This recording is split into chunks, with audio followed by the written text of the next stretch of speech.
আসসালামু আলাইকুম রহমতুল্লাহি ওয়া বারাকাতুহু। আপনার কি গয়না চুরি হয়েছে? হাতের বালা অথবা সোনার চেইন, গলার হার, এই সমস্ত বিষয় যদি চুরি হয়ে থাকে, এগুলো আসলে পরিচিত লোক ছাড়া এগুলো নিতে পারে না।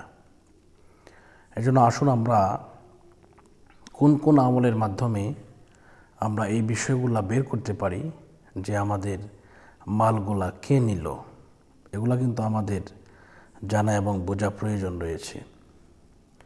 কোন আমলের মাধ্যমে আপনি পাবেন এটা আপনাকে বলে দেব।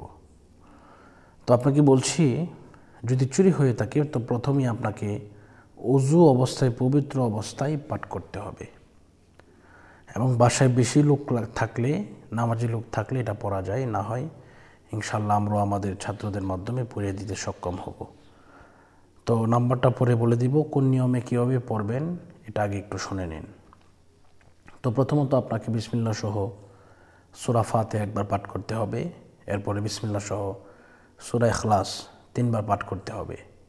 কয়েকবার দুরূদ শরীফ পাঠ করার পরে আপনি পড়বেন লা ইলাহা ইল্লা আনতা সুবহানাকা ইন্নী কুনতু মিনাজ জালিমিন।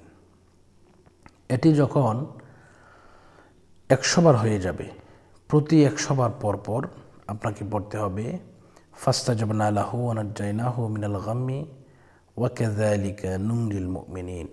এইভাবে আপনি এটা পাঠ করবেন। তো এরপরে আপনি শেষেও দোয়ার পূর্বে আপনি যার মাল চুরি হয়েছে তার নাম, তার পিতার নাম অথবা স্বামীর নাম উল্লেখ করে দোয়া করতে হবে।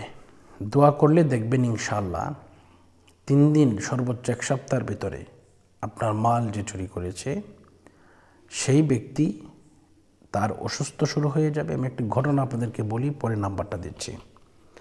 মালয়েশিয়ার এক ভাই, উনি বিদেশে আছেন, আল্লাহকে সাক্ষী রেখে বলছি। তো উনি বিদেশ থেকে বাড়িতে আসবেন, বাড়িতে এসে একটি ঘর বানবেন। তো উনি প্রায় 13 লক্ষ টাকার মতো উনি জমিয়েছিলেন। তো উনি বাড়িতে আসবেন, এই পূর্ব মুহূর্তে উনি টাকাগুলা তুললেন। তোলার পরে রুম থেকে হঠাৎ করে দেখা গেল যে টাকাগুলা নিয়ে গেছে। তখন উনি এমন বিচলিত হয়ে গেলেন যেটা আপনাদেরকে বলার ভাষা আমার নেই।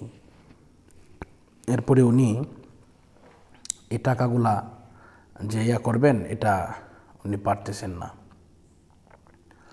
তো উনি আমাকে ফোন দিলেন, ফোন দিয়ে আলহামদুলিল্লাহ আমার সাথে যোগাযোগ করলেন। দেখা গেল খতম পড়ানোর সাথে সাথে অ্যাকশান হয়েছে এবং টাকা ফেরত দিয়েছে, 12 লক্ষ টাকার উপরে ফেরত দিয়েছে।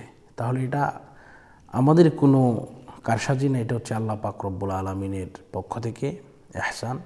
আমরা হচ্ছে ওসিলা। তো আল্লাহ পাক আমাদেরকে কবুল করুন, মঞ্জুর করুন।